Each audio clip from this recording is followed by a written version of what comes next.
A cruz torta da encruzilhada, um sinal virado, invertia o destino de quem passava. Você acredita que um simples gesto pode mudar o destino de uma cidade inteira? Uma cruz de madeira, fincada no chão seco de uma estrada esquecida, estava ali há gerações. Ninguém ousava tocar. Diziam que ela protegia os caminhos, que mantinha os destinos alinhados. Mas numa madrugada chuvosa, um caminhoneiro, sem saber da história, viu a cruz caída e tentou ajudar. Ele a levantou, mas colocou ao contrário. E foi aí que tudo começou. Relógios pararam, animais enlouqueceram, vidas foram trocadas, como se cada passo dado naquela estrada estivesse virado ao avesso. Essa é a história de um vilarejo que teve seus destinos invertidos por causa de uma promessa esquecida e de um símbolo virado. Se essa história já te deixou arrepiado, imagina o que vem pela frente. Então deixa o like, se inscreve no canal e vem com a gente desvendar o que acontece quando alguém mexe com o que nunca deveria ser tocado. Há lugares no mundo que parecem ter sido esquecidos pelo tempo. Pequenas vilas escondidas entre montanhas silenciosas, onde o relógio da modernidade parece bater mais devagar, ou nem bater. E foi justamente em um desses lugares que tudo começou. Um vilarejo sem nome nas placas, com estrada de terra esburacada, sinal de celular inexistente e casas tão antigas que carregam mais histórias nas rachaduras das paredes do que qualquer livro empoeirado de biblioteca. A estrada que corta o vilarejo é única. Vinda do nada e indo para lugar nenhum, ela serpenteia entre campos secos, cercas de madeira apodrecida e galhos retorcidos de árvores centenárias. No ponto onde essa estrada forma uma encruzilhada, 3 caminhos de barro e pedra se cruzando como se disputassem o rumo dos viajantes. Há uma presença estranha, uma cruz de madeira escurecida pelo tempo, fincada no solo irregular. Não há placa, nem nome, nem explicação. Apenas ela, sempre ali. Ninguém na vila sabe exatamente quem a colocou ali pela primeira vez. Os mais velhos dizem que ela já estava lá quando os pais dos seus pais nasceram. Outros contam que ela foi erguida depois de uma tragédia antiga, algo que quase destruiu a vila há muitos anos. Mas ninguém se atreve a contar detalhes. Alguns dizem que é só superstição. Outros, mais silenciosos, evitam falar sobre ela, como se o próprio ato de nomear a cruz fosse perigoso. Apesar disso, há um respeito coletivo por ela, um código não escrito. Ninguém toca, ninguém encosta, ninguém ousa mexer. Até os mais céticos, aqueles que riam de velhas histórias e zombavam de benzedeiras, desviavam o olhar ao passar por ela. A cruz parecia saber. Caminhoneiros que passavam pela região contavam que sentiam um calafrio ao parar perto da cruz, como se algo os observasse. Crianças da vila eram ensinadas desde cedo: não brinque perto da encruzilhada. Até os animais pareciam evitá-la, circulando ao largo como se marcassem um território invisível. Durante o dia, ela era apenas uma peça de madeira antiga, quase sem vida. Mas à noite, a noite parecia crescer, projeta sombras maiores do que seu tamanho permitiria. Sombras que pareciam se mover, mesmo quando o vento não soprava. A vila vivia em um equilíbrio estranho. Nada muito bom acontecia ali, mas também nada de muito ruim. Era como se a vida estivesse presa em um estado intermediário, uma linha tênue entre o ordinário e o misterioso. E todos pareciam aceitar isso, como se, inconscientemente, soubessem que a cruz da encruzilhada fazia parte desse equilíbrio frágil. As lendas antigas ainda circulavam entre cochichos e conversas sussurradas nas varandas à noite. Falam de um selo, de um limite, de um caminho guardado. Mas ninguém sabia dizer ao certo o que a cruz guardava ou do que protegia. Sabiam apenas de uma coisa: enquanto estivesse ali, firme e em pé, as coisas continuariam como estão. Nada de extraordinário, nada de desastroso, apenas o silêncio das montanhas. Até o dia em que um estranho passou, por ali. E com um gesto simples, quase inocente, mudou tudo. Toda vila tem suas histórias. Algumas são contadas como forma de manter a tradição viva, outras como advertência velada aos curiosos. Mas, naquela vila esquecida entre montanhas, a história da cruz da encruzilhada era mais do que um conto de fogueira. Era um tipo de pacto silencioso, um eco ancestral de algo que jamais deveria ser perturbado. Segundo os poucos anciãos ainda vivos, a cruz surgiu depois de uma sequência de acontecimentos que quase dizimaram o vilarejo. Isso foi muito tempo atrás, tanto que os registros se perderam, e o que resta são fragmentos da memória oral, passados como sussurros entre gerações. Fala-se de um período de tragédias inexplicáveis. Incêndios espontâneos, pragas nas lavouras, desaparecimentos no mato e até mortes misteriosas durante o sono. Dizem que, por meses, a vila viveu como se estivesse amaldiçoada. Foi então que um homem, descrito nas histórias como aquele que falava com os mortos, teria feito uma promessa em nome de todos. Ninguém sabe se ele era um curandeiro, um benzedor ou algo mais antigo e mais sombrio. Mas o que se conta é que ele selou um acordo, não com um santo, nem com um espírito, mas com o próprio equilíbrio das estradas. Algo invisível, mas sempre presente. E para selar esse pacto, a cruz foi erguida, no exato centro da encruzilhada, com um ângulo preciso. Nem reta demais, nem torta demais. Diziam que, naquela posição, ela mantinha o que estava dentro, e o que vinha de fora, longe. A cruz não era um simples símbolo religioso, era um marcador espiritual, como uma bússola para os caminhos do destino. Os mais velhos falavam: enquanto a cruz apontar para o alto, os caminhos seguem retos. Isso queria dizer que as decisões da vila, os passos dos moradores, os acasos do dia a dia, tudo fluía dentro de um equilíbrio invisível. Mas, se alguém virasse a cruz, mesmo que sem querer, isso poderia inverter os sentidos dos caminhos. Bons se tornariam maus, certos se tornariam errados. A vida seguiria, mas torta. A lenda também dizia que a cruz foi feita com madeira de uma árvore que cresceu sozinha no centro da mata fechada e que nenhum machado cortava seu tronco. Apenas o homem do pacto conseguiu transformá-la em cruz, após 3 noites de oração e uma oferenda enterrada sob suas raízes. Ninguém nunca cavou ali de novo. Era proibido. Durante muitos anos, pequenos sinais alimentaram a fé dos moradores. Quando a cruz rangia, sozinha, sabiam que alguém estava para cometer um erro. Quando ela tombava com o vento, e era sempre alguém específico que a encontrava, era sinal de que aquela pessoa estava fora do caminho certo, e ao reposicioná-la, sentia uma leve tontura ou enjoo, como se o próprio destino estivesse sendo realinhado. As mães ensinavam seus filhos a fazer o sinal da cruz ao passar por ali. Não era religião, era proteção. Alguns idosos caminhavam quilômetros a mais, só para não cruzar a encruzilhada. Outros levavam folhas de arruda no bolso ou um punhado de sal. O medo não era declarado, mas estava ali, preso no ar seco, entre as palavras não ditas e os olhares desconfiados. A cruz, ao longo das décadas, tornou-se parte da paisagem e do instinto coletivo. Ninguém pensava muito nela, mas ninguém se esquecia dela. Como se a vila tivesse desenvolvido um tipo de memória espiritual coletiva. Um acordo silencioso. Nós não mexemos nela, e ela não mexe com a gente. Mas o que os antigos sempre temeram e o que os jovens desacreditaram estava prestes a acontecer, porque tudo aquilo que é protegido por silêncio, com o tempo, é esquecido, e o que é esquecido é violado. E bastaria apenas um gesto inocente para despertar aquilo que estava adormecido sob a terra.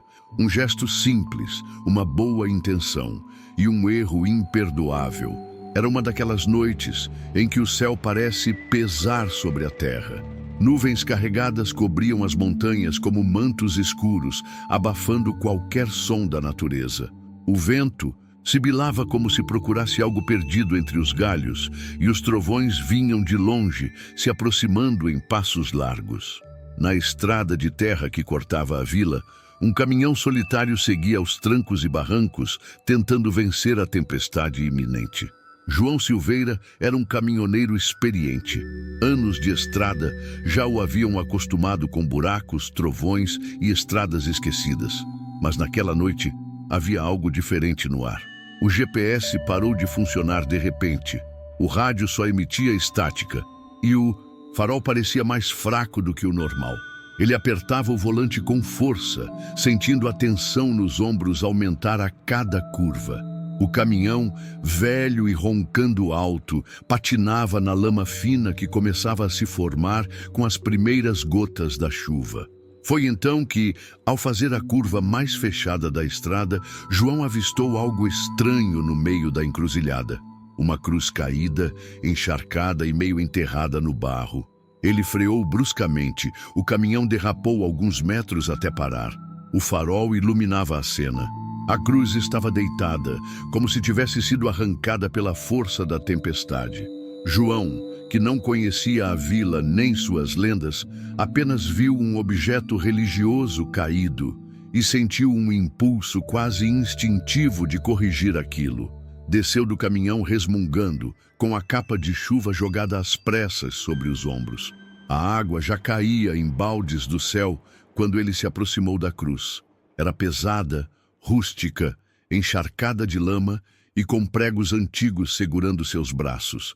Sem perceber os pequenos detalhes ao redor, as marcas de pegadas que evitavam chegar perto, os fiapos de fita vermelha amarrados discretamente na base. Ele se agachou e, com algum esforço, cravou novamente a cruz no solo molhado. Mas com a chuva e a escuridão, João não percebeu que a posicionara de cabeça para baixo.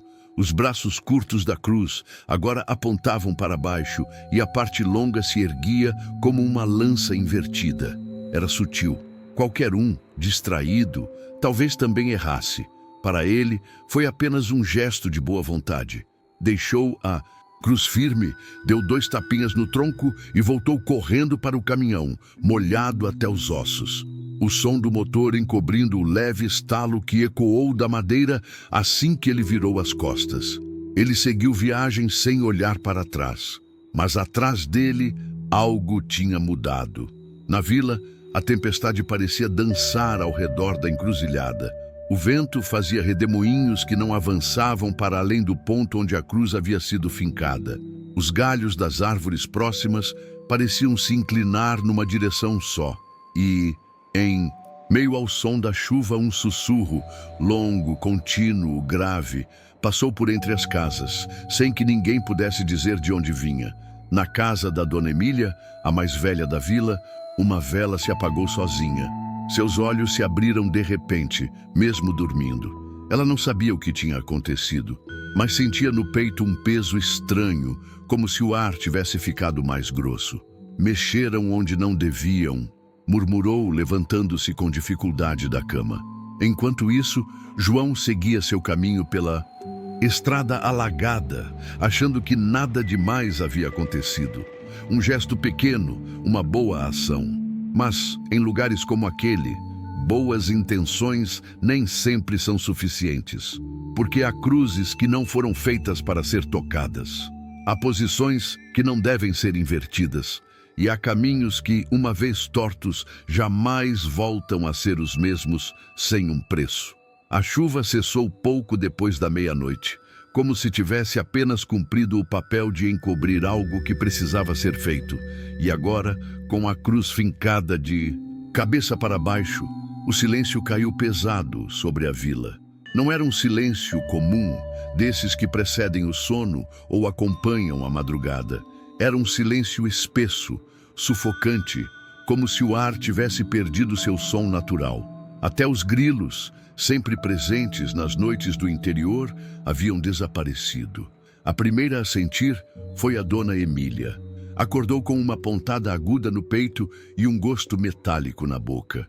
Andou até a janela, puxando a cortina com as mãos trêmulas. O céu estava limpo agora, mas o luar Parecia filtrado por uma névoa fina que não vinha do chão, e sim de cima. Olhou para o relógio de parede e se assustou. Os ponteiros estavam parados, exatamente em 3h33. O tic-tac que embalava seus sonhos havia sumido. Estranhamente, o relógio da cozinha também havia parado no mesmo horário, e o da velha caixa de ferramentas guardado no armário marcava 3h33. A casa ao lado, onde morava o seu Manuel, viu outra cena. As galinhas começaram a se debater dentro do galinheiro, como se estivessem sendo atacadas por algo invisível. Não havia raposas, não havia barulho, apenas o som das asas batendo com violência e um cheiro estranho no ar, como de enxofre molhado. Manuel correu até o quintal com uma lanterna, mas assim que apontou a luz para o galinheiro, tudo parou. Silêncio absoluto. As galinhas estavam vivas, mas paradas, olhando fixamente para a cerca dos fundos como se estivessem hipnotizadas. Na outra ponta da vila, os cães da Dona Rita começaram a uivar. Primeiro um, depois o outro, e logo mais 3 latindo para o vazio. Todos voltados para a mesma direção, o lado da estrada onde a cruz estava. E não foi um uivo qualquer. Era um som melancólico, longo, como um lamento. Rita tentou acalmá-los, mas eles não se deixavam tocar. Pareciam em transe.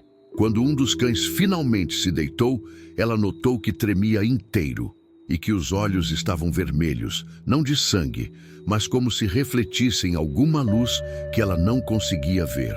No bar da praça, onde 3 jovens ainda jogavam cartas com cachaça, a luz oscilou 3 vezes antes de se apagar de vez. Um deles, brincando, disse: "É alma passando." Riram.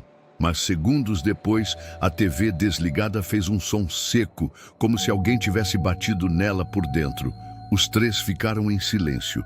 Um dos rapazes se levantou para verificar os fios, mas quando se aproximou do aparelho, escutou um sussurro vindo do rádio desligado ao lado. Não era em português. Era algo murmurante, sem sentido.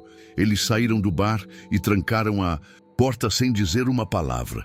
Na escola abandonada, fechada há anos por falta de crianças, as luzes do pátio, que nem deviam estar ligadas, acenderam por um breve instante. Um brilho tênue, esverdeado, que iluminou os brinquedos enferrujados e as janelas quebradas. Quem passou por ali de bicicleta jurou ter visto uma sombra sentada no balanço. Mas não havia vento. O balanço se mexia sozinho. E o som das correntes rangendo ecoava como uma cantiga esquecida.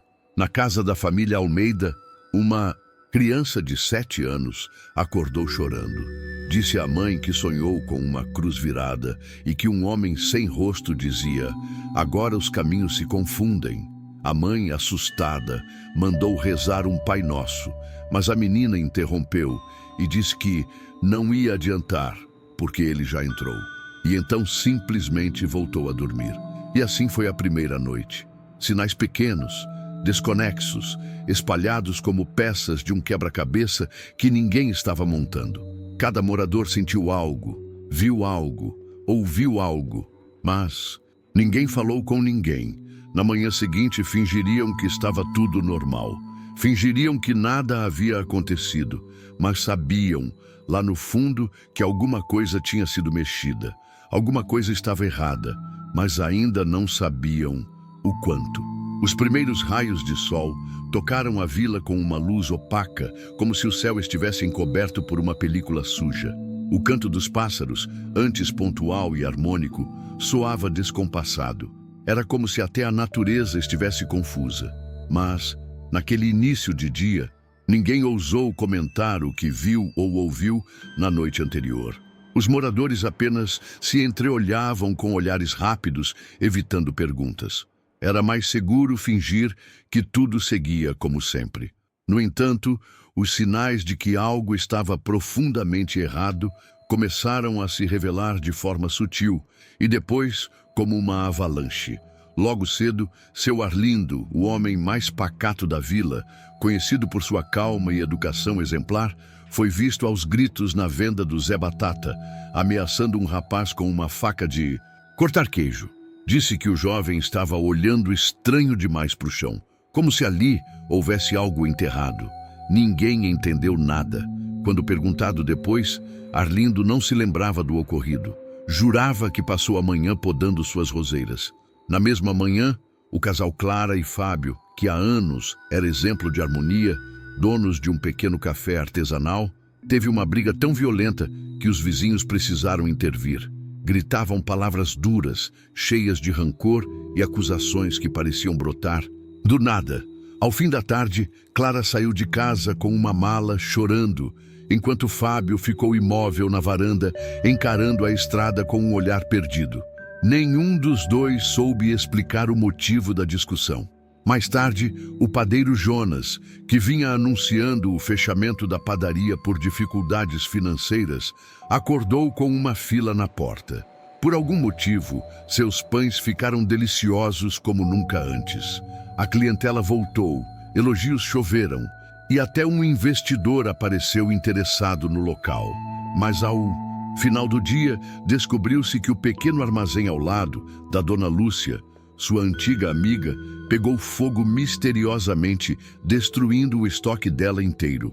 Os bombeiros disseram que foi espontâneo. Jonas não falou nada, apenas trancou a padaria e chorou escondido nos fundos. Na escola municipal, fechada há tempos, uma professora aposentada apareceu sem saber por quê. Levava livros nos braços e disse que tinha certeza de que havia sido chamada para lecionar novamente. Ao perceber que o local continuava abandonado, ficou paralisada por longos minutos diante do portão. Só voltou para casa ao escutar um som que ninguém mais ouviu. Risadas infantis vindas de dentro das salas vazias. E então veio o caso de Francisco, o mecânico da vila. Um homem respeitado, trabalhador, mas que sempre sonhou ser artista. Naquela semana, ele largou tudo. Disse que estava ouvindo orientações do universo e começou a pintar quadros em série, como se estivesse possuído por uma inspiração frenética. Mas seus quadros não mostravam flores, nem paisagens. Eram imagens perturbadoras. Cruz torta, olhos sem rosto, pessoas andando em círculos. Um deles retratava a vila, completamente vazia, sob um céu cor de sangue. Enquanto isso, pequenos desastres domésticos aconteciam em sequência. Um fogão que explodiu sem razão, uma torneira que jorrava água escura, um espelho que se rachou sozinho na casa de 3 moradores diferentes. Crianças choravam no meio da noite e não sabiam explicar o motivo.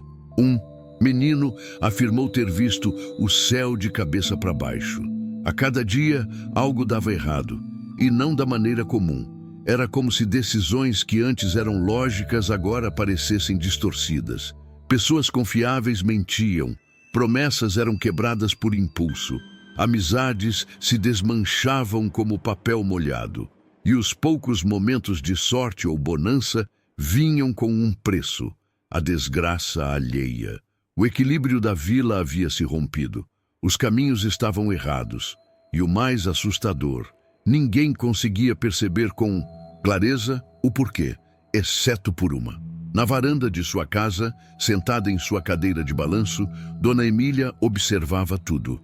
Seus olhos, já nublados pela idade, pareciam mais atentos que nunca. Ela não precisava que ninguém dissesse nada. Sentia no corpo. Sabia, no fundo da alma, a cruz da encruzilhada havia sido mexida. E se o erro não fosse corrigido logo, as trocas erradas de destino não parariam. Porque o caminho que é virado para baixo, uma hora, leva todos juntos. O que começou com sussurros e trocas sutis logo virou grito e desordem. A vila, antes silenciosa e discreta, mergulhou em um estado de inquietação constante. Era como se as engrenagens invisíveis que sustentavam a rotina dos moradores tivessem travado, ou pior, girassem agora no sentido oposto, arrastando tudo com elas. Na segunda semana após o incidente com a cruz, a colheita de milho, que prometia ser a melhor da década, apodreceu da noite para o dia.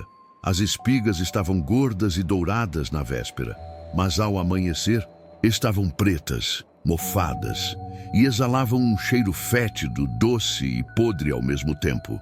Nenhum bicho se aproximava das plantações. As vacas começaram a adoecer sem motivo aparente. Umas empacavam no pasto, olhando para o nada. Outras mugiam de forma estranha, como se pedissem ajuda em um idioma ancestral. O eletricista da vila, Rogério, foi chamado às pressas a pelo menos 5 casas com relatos idênticos. Aparelhos eletrônicos ligando sozinhos durante a madrugada.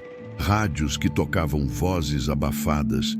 Mesmo sem energia, televisões que mostravam telas pretas com reflexos que não pertenciam a ninguém da casa. Em uma das visitas, Rogério jurou ouvir seu próprio nome sendo dito por um gravador velho, mesmo ele nunca tendo colocado uma fita ali. As crianças começaram a se comportar de forma estranha. Algumas pararam de falar por dias, olhando fixamente para paredes vazias, como se ouvissem histórias contadas em silêncio. Outras começaram a desenhar compulsivamente a cruz da encruzilhada. Sempre entorta, sempre cercada por olhos ou serpentes, dependendo da criança. Pais, desesperados, procuravam ajuda em remédios caseiros, orações ou até mesmo em rezas esquecidas. Nada parecia surtir efeito, e então vieram os acidentes.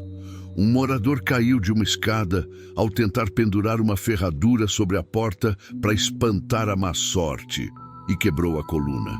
Um carro desgovernado, sem ninguém ao volante, desceu a rua principal e bateu contra a capela da vila, arrancando as portas. O padre local, que raramente aparecia, deixou um bilhete curto antes de partir. Aqui não há mais proteção. As madrugadas se tornaram os horários mais temidos. Às 13h33 em ponto, os relógios paravam. Toda noite, alguns moradores passaram a ficar acordados para ver o fenômeno acontecer. E sempre, exatamente nesse horário, algo estranho acontecia. Portas rangiam sem vento, quadros caíam das paredes, luzes piscavam, ou, o mais frequente, sussurros ecoavam dentro das casas, chamando os moradores pelo nome. Nem todos ouviram, mas os que ouviram mudaram, tornaram-se mais calados, mais tristes, como se algo tivesse entrado por seus ouvidos e feito morada dentro deles. Dona Emília, isolada em sua varanda, já não conseguia dormir. Passava as noites com olhos abertos, murmurando palavras em latim antigo e queimando ervas que já não cresciam por ali há muitos anos. Ela sabia. A cruz havia sido virada, mas ainda não sabia por quem. No entanto, mais inquietante que os eventos era a sensação coletiva de que tudo aquilo não era uma série de coincidências. Era como se um véu tivesse sido rasgado, revelando uma camada oculta da realidade. E agora, nada mais pudesse ser ignorado. A própria cruz parecia ter vida. Quem passava por ela, e poucos ainda tinham coragem, dizia que sua sombra mudava de lugar, que as marcas da madeira estavam mais profundas, como se apodrecessem por dentro, e que um zumbido baixíssimo, quase imperceptível, podia ser ouvido ao se aproximar. Era como um sussurro de centenas de vozes, mas nenhuma humana. A vila se tornou um lugar onde o tempo falhava, as decisões erravam por conta própria e os sentimentos se distorciam. Ninguém mais sabia se estava certo ou errado. A dúvida reinava. E no coração dessa desordem, todos sentiam que havia um epicentro invisível, a encruzilhada. O descontrole já não podia mais ser contido com silêncio, medo ou velhas superstições. Era como uma febre coletiva, uma maldição que pulsava com vida própria. A vila estava doente, e se ninguém curasse sua raiz, ela morreria. Ou pior, se tornaria algo irreconhecível. Mas entre todos, só uma pessoa ainda lembrava de algo que ninguém mais sabia. E ela estava prestes a contar. Era como se o tempo da vila estivesse se partindo em dois. O antes da cruz virar e o depois. Mas só uma pessoa sabia, com toda a certeza do mundo que o que estava acontecendo agora já tinha acontecido antes. Dona Emília não era apenas uma senhora de fala arrastada e olhos de vidro. Para quem quisesse ver além das aparências, ela sempre foi mais. Nascida ali mesmo, no alto da serra, tinha quase 90 anos, embora sua idade fosse um mistério para muitos. Ninguém lembrava de tê-la visto ir embora, nem de tê-la visto chegar. Ela sempre esteve ali, como parte da vila, como a encruzilhada, como a cruz.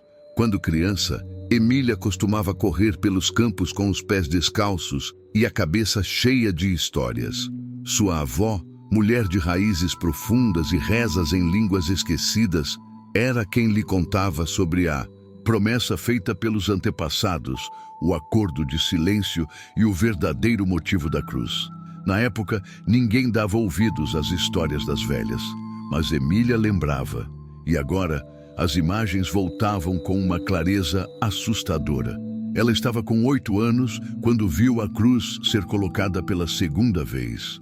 Sim, a segunda. Porque, segundo a avó, a primeira cruz havia sido queimada por um homem vindo de fora. Um curioso.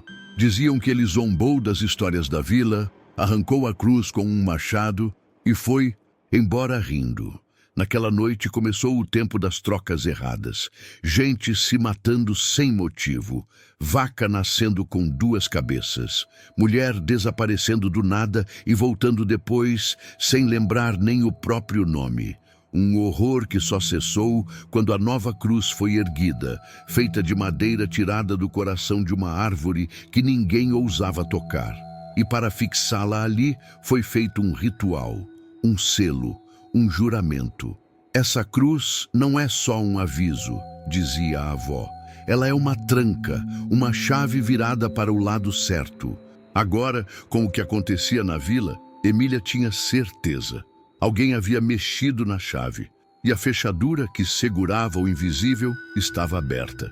Quando alguém mexe no que não entende, o caminho certo vira caminho torto.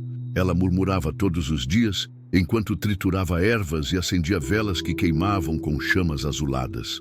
Ela tentou avisar, bateu de porta em porta, falou com as mães das crianças, com o farmacêutico, com o padeiro.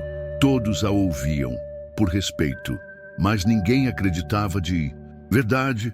Afinal, quem ainda escuta uma velha que fala com os gatos e deixa sal grosso na soleira? Só que algo dentro deles mudava depois que ela falava. Eles não admitiam, mas trancavam melhor as portas à noite. Rezavam baixinho, coisa que não faziam havia anos. Certa noite, enquanto penteava os longos cabelos brancos, em frente ao espelho, Emília viu algo que congelou seu sangue. Atrás dela, refletida no vidro, a cruz da encruzilhada, de cabeça para baixo. Estava ali, dentro da casa. Ela não gritou. Apenas se levantou, pegou o terço da avó e acendeu uma vela preta que guardava para casos extremos. Era o sinal, o mesmo que a avó tinha descrito. A cruz torta começa a entrar nos sonhos, nas janelas, nos espelhos. Na manhã seguinte, ela foi até a encruzilhada. O local estava estranho, úmido demais, como se o solo respirasse. A cruz ali estava, invertida, torta, e para seu horror, com marcas de dedos cravadas na madeira, como se alguém ou algo tivesse segurado o tronco com fúria. Mas agora ela sabia o que fazer. A única chance de restaurar o equilíbrio seria refazer o ritual original. Mas para isso, ela precisaria da ajuda de alguém que tivesse tocado na cruz. Alguém que tivesse aberto a porta sem saber. Só assim seria possível fechá-la por completo. Então, ela aguardou, porque o destino, por mais bagunçado que estivesse, sempre voltava ao ponto de origem. E aquele homem, o que virou a cruz, voltaria. Era apenas uma questão de tempo. E tempo era o que a vila não tinha mais. 2 semanas após o caos ter tomado conta da vila, um caminhão azul, coberto de barro seco, reapareceu na estrada de terra como se tivesse sido guiado por algo que não era bússola nem memória. Era o mesmo veículo que semanas antes passara pela encruzilhada durante a tempestade. O mesmo que, sem saber, havia selado o destino da vila com um simples gesto mal direcionado. O motorista era João Silveira. João não sabia exatamente por que voltava. Não era entrega, não era viagem programada. Acordara inquieto naquela madrugada, com a imagem insistente da cruz nos sonhos. Nos últimos dias, teve pesadelos estranhos, todos com o mesmo cenário: estradas que se retorciam, bússolas que giravam sem parar e sempre ao fundo a cruz torta, gotejando algo escuro. Não aguentou. Voltou sem dizer a ninguém. Ao entrar no vilarejo, sentiu o ar mais denso, como se estivesse empurrando o caminhão com o corpo. As janelas estavam fechadas. O silêncio era espesso. As cores da vila pareciam lavadas, como se a realidade tivesse perdido o brilho. Estacionou próximo à praça e caminhou hesitante até a venda. Lá, encontrou apenas a velha Emília, sentada na sombra, com uma cuia nas mãos e um olhar que parecia atravessar a carne. "Foi você", disse ela antes que ele dissesse qualquer coisa. João parou. O peso daquelas palavras caiu como um trovão abafado. Ele não perguntou o quê, não tentou se defender. Apenas sentou no degrau da calçada, olhou para o chão e assentiu.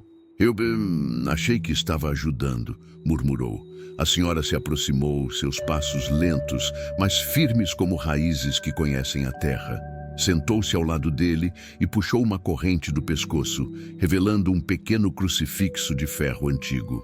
Ajudar é quando se entende o que está sendo tocado. "Você mexeu no que não compreende", ela disse, olhando para o horizonte onde a cruz invisível aguardava. João contou tudo: a tempestade, o farol iluminando a cruz caída, o impulso de levantar aquilo que achava estar desrespeitado e a decisão, sem pensar, de cravá-la novamente no chão, sem notar que a parte maior estava agora para cima. Disse que não teve más intenções. Emília suspirou fundo, como quem puxa do ar séculos de lembranças enterradas. "Essa cruz não é só madeira. Ela é o selo de um pacto feito muito antes de você nascer. Ela marca os limites do certo e do errado, do que entra e do que fica fora. E agora está apontando para baixo, trazendo o que não deveria atravessar." João fechou os olhos. As peças começavam a se encaixar. As vozes em seus sonhos, os espelhos que racharam sozinhos em sua casa, o rádio que ligava de madrugada. Ele também estava sendo afetado. Não havia escapado da inversão. "Como a gente conserta isso?" A pergunta ficou no ar, pesada. Emília ficou em silêncio por alguns instantes.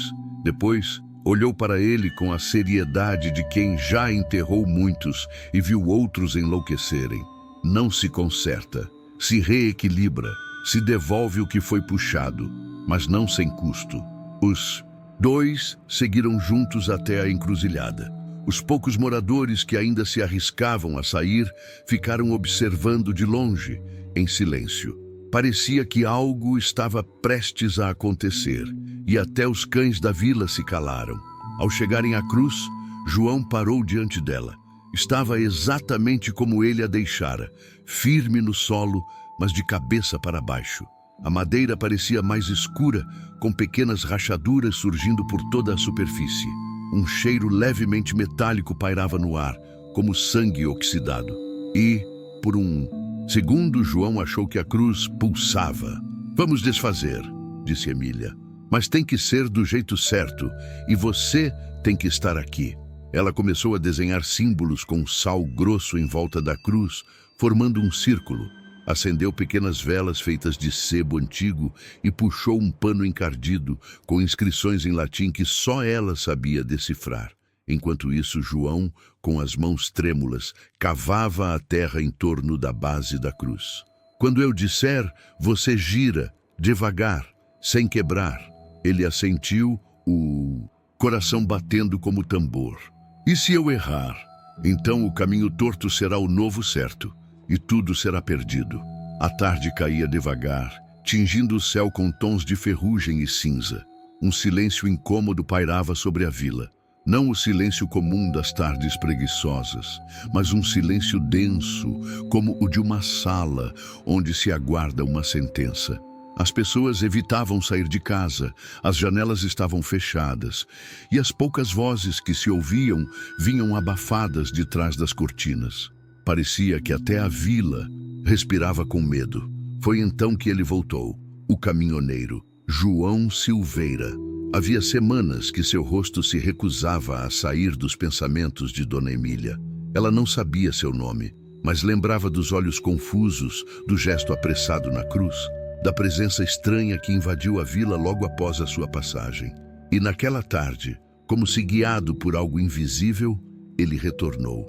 Não por vontade própria, ele diria depois, mas por uma angústia inexplicável, uma sensação de dívida que o puxava de volta para aquela estrada esquecida. O caminhão estacionou no mesmo ponto da outra vez. João desceu devagar, o rosto cansado, o corpo mais magro. Ele mal reconhecia o lugar. Era como se a vila tivesse envelhecido em pouco tempo. O ar estava pesado, o chão úmido mesmo sem chuva, e os olhares que se escondiam por trás das cortinas traziam uma mistura de medo e esperança. Dona Emília o esperava sentada num toco de árvore ao lado da estrada, como se soubesse exatamente o momento da chegada. Quando ele viu, sentiu um calafrio subir pela espinha. Ela se levantou sem dizer palavra e fez sinal com a mão, pedindo que ele a seguisse. E ele seguiu, como se não houvesse escolha. Caminharam até a encruzilhada. O local parecia errado. A cruz, ainda fincada no barro, estava coberta de musgo escuro e a madeira rangia mesmo sem vento. João a olhou com estranheza. Eu só quis ajudar. Ela estava caída. Emília assentiu lentamente. Você virou a chave, abriu o que estava selado. Ele tentou argumentar, mas suas palavras se perderam. No fundo ele sabia. Desde aquela noite, sua vida também vinha desmoronando. Pesadelos, vozes durante a madrugada, perdas no trabalho, acidentes inexplicáveis. Ela então explicou, para selar novamente os caminhos e realinhar o fluxo que sustentava a vila, o ritual teria que ser feito por quem causou o desequilíbrio. Mas desta vez, acompanhado da prece antiga, a mesma entoada pelo homem do pacto, muitas gerações atrás, e deveria ser feito ao pôr do sol, quando o mundo está entre a luz e a escuridão. É a única hora em que os dois lados escutam. Com a ajuda de João, Emília começou a cavar. As mãos calejadas dele e as frágeis dela tocavam a terra como quem pede licença. A cruz foi retirada com cuidado, suas raízes de lama soltando um cheiro doce e amargo. Um grupo pequeno de moradores, silenciosos, observava à distância. Ninguém ousava se aproximar demais. Eles sabiam. Aquilo não era mais só madeira. Dona Emília começou a entoar a oração. Uma mistura de latim com palavras ancestrais que nem mesmo ela entendia por completo. Sua voz era baixa, mas firme. Cada verso parecia pesar no ar. João, suando frio, segurava a cruz. A madeira queimava levemente suas mãos, como se resistisse a ser tocada de novo. Mas ele se manteve firme. No instante em que a cruz foi girada para a posição correta, braços curtos voltados para cima, eixo central voltado à terra, um silêncio total tomou conta da vila. Os pássaros calaram, o vento parou, até os insetos sumiram. Tudo congelou, e então o céu escureceu de forma abrupta, como se um véu tivesse sido jogado sobre o sol. Por 3 segundos, a vila mergulhou em uma penumbra estranha, sobrenatural. E naquele exato momento, tudo silenciou. Não era o silêncio do medo, era o silêncio do vazio absoluto. Nem o som do próprio coração era ouvido, como se o tempo parasse para escutar o que estava sendo corrigido. Quando o último verso da oração foi dito, um vento suave começou a soprar. Não frio, mas morno. Reconfortante. Os galhos se balançaram suavemente, a cruz rangeu e se estabilizou. A madeira parecia mais leve, quase viva. João caiu de joelhos, exausto. Dona Emília o olhou com um misto de compaixão e alerta. Corrigimos, mas nunca desfazemos por completo. Algumas marcas ficam, ele entendeu. E naquele momento, todos que observavam sabiam que, embora o equilíbrio tivesse sido restaurado, nada voltaria a ser exatamente como antes. Mas a estrada estava em silêncio. E pela primeira vez em semanas, era um silêncio de paz. As semanas seguintes pareciam marcadas por uma recuperação silenciosa. A vila, antes sufocada pela desordem e pelos sussurros invisíveis da noite, começava a respirar de novo. Aos poucos, as coisas retomavam seus lugares, mas nunca exatamente como antes. Os galos voltaram a cantar nas manhãs. As galinhas, que haviam parado de botar, retomaram o ciclo. O milho renasceu, embora mais tímido. As crianças pararam de desenhar olhos e cruzes nas paredes, e algumas até voltaram a brincar na rua. O relógio da torre, que ficara parado por dias a fio, retomou seu tic-tac na madrugada seguinte ao ritual. E ao bater às 3h33, pela primeira vez em muito tempo, nada aconteceu. Por fora, tudo parecia restabelecido. Mas para quem prestava atenção, os sinais estavam ali, discretos, sutis, entranhados no cotidiano. Dona Emília, por exemplo, nunca mais foi vista fora de casa. Alguns diziam que adoeceu, outros que havia cumprido sua missão e se recolhido para o mundo de dentro. Só se via o vulto dela por trás das cortinas, sentada na mesma cadeira, imóvel. Às vezes, à noite, via-se uma luz azulada que pulsava de dentro de seu quarto, como uma vela que se recusava a apagar. João Silveira, o caminhoneiro, partiu da vila 2 dias depois do ritual. Mas algo ficou nele. Disseram que nunca mais foi o mesmo. Alguns moradores que o reencontraram em cidades vizinhas relataram que ele não dirigia mais à noite, que carregava sempre uma pequena cruz de madeira pendurada no retrovisor, envolta em um fio de sal grosso trançado com linha vermelha, e que evitava, a todo custo, qualquer estrada que levasse para dentro de montanha. Na vila, uma criança, filha do casal Clara e Fábio, que não voltaram a se reunir, começou a sonhar todas as noites com a cruz, não com ela de cabeça para baixo, mas com ela flutuando no ar, girando lentamente em silêncio. A menina dizia que às vezes via coisas atrás da cruz, caminhos diferentes, casas em ruínas, versões tristes da vila que ela conhecia, como se a cruz fosse uma janela ou um espelho distorcido de possibilidades. E certa manhã, ao acordar com os olhos marejados, murmurou para a mãe: "A cruz segura tudo que a gente não pode ver." Alguns moradores passaram a deixar pequenos objetos na base da cruz: ramos de arruda, moedas antigas, cartas anônimas. Ninguém combinava. Era como se um novo pacto silencioso tivesse nascido. Não de superstição, mas de respeito, de lembrança e de medo. Um medo saudável, que mantém os pés no chão e as mãos longe do que não se entende. E quanto à cruz, ela permaneceu, fincada firmemente no centro da encruzilhada, agora com rachaduras fundas ao longo da madeira, como cicatrizes.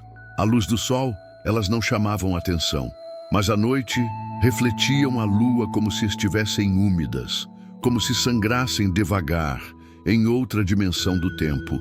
Alguns diziam que aquilo era apenas madeira envelhecida, outros que era a memória da vila gravada no tronco, gritando em silêncio para que ninguém mais repetisse o erro.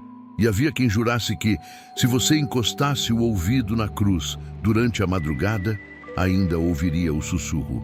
Mas ninguém mais tentou. A vida seguiu. De forma diferente, sim, mas seguiu. A vila retomou seu lugar esquecido no mapa, perdida entre montanhas e silêncio. Os forasteiros raramente apareciam, e quando apareciam, logo iam embora. Talvez pela falta de sinal de celular, talvez por um pressentimento mais antigo. A cruz da encruzilhada continuava lá, sempre um pouco torta, mas nunca mais de cabeça para baixo. E talvez fosse isso o suficiente, porque às vezes manter o equilíbrio não significa apagar o que foi feito, mas sim aprender a viver com as marcas do que não pode ser desfeito.